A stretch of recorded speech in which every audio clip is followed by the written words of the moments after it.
இரண்டாவதாக, தங்களால் இயன்றதை செய்வதற்கு அவர்களிடத்திலே காணப்பட்ட சிறப்பான ஒரே ஒரு குணம். ஆனா அதுல 3 பாயிண்ட் வந்துடும். அதற்கு பிறகு இயேசுவுக்காக இயன்றதை செய்வதற்காக நாம் இந்த இடத்துல வந்திருக்கிறோம். என்ன செய்ய வேண்டும் அப்படின்னு 3 தலைப்புகளை நாம சிந்திக்க இருக்கின்றோம். முதலாவதாக 6 பெண்கள், 6 திருமறை பகுதிகள் ஆண்டவருக்காக தங்களால் இயன்றதை செய்தவர்கள்.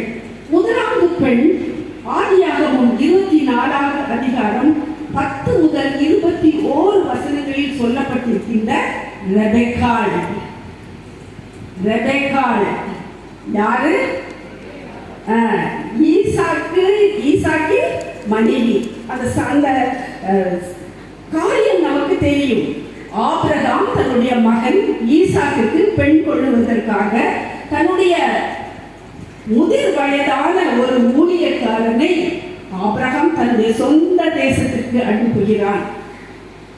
இந்த ஊழியக்காரன் இப்பொழுது ஆபிரகாமின் சொந்த ஊரான அந்த ஊருக்கு வந்து நிற்கின்றான்.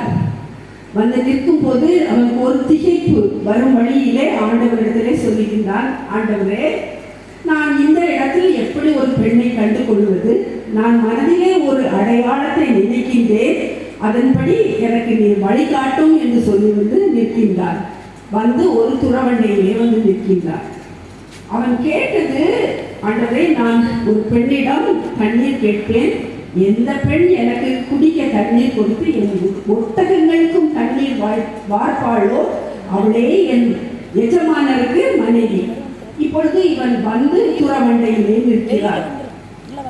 ஒரு மகா ரூபவதியான ஒரு பெண் தண்ணீர் எடுத்துக்கொண்டு துறவின் மேல் வருகின்றாள். அவளிடத்தில் இந்த ஊழியக்காரன் கேட்கிறான்,